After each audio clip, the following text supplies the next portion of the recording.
ஒரு தங்க தேர் வர மாதிரி வருவார். கம்போசிங் நிறைய வந்து டிஸ்டர்ப் பண்ண மாட்டார். அவர்கிட்ட ஒரு நல்ல பழக்கம். உலகம் சுற்றிய வாலிபன் மாத்திரம் டெய்லி வந்துருவார்.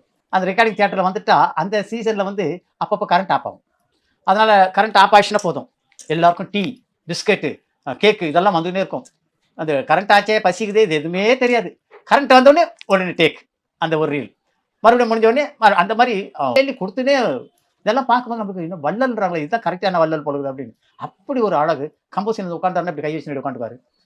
நல்ல பேரை நம்ம நாட்டு படத்தில் கம்போசிங் வந்து உட்காந்தாரு. நல்ல பேரை வாங்க வேண்டும் பிள்ளைகளே, ஓ பிள்ளைகளே.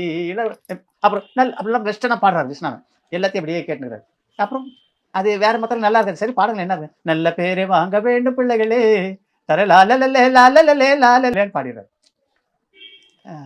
இன்னொரு எல்லாத்தையும் பாடுங்கனாரு, மொத்தத்தையும் பாடுறாரு சொன்னாரு. இதை மாத்திரம் வேண்டாம் வெறுப்பாக பாடுறாரு. நல்ல பேரை வாங்க பாடு, அது அவ்வளோதான் சேர்த்தன் எழுந்துட்டு அந்த லாஸ்டா ஒன்று பாண்டிங்களே வேண்டாம் வெறுப்பா, அதுதான் ஓகே, அது வச்சுங்கன்ட்டு போயிட்டு கடைசியில் படத்தில் பார்த்தா அந்த ஒரு பாட்டு தான் செம்ம பாப்புலர் ஆச்சு.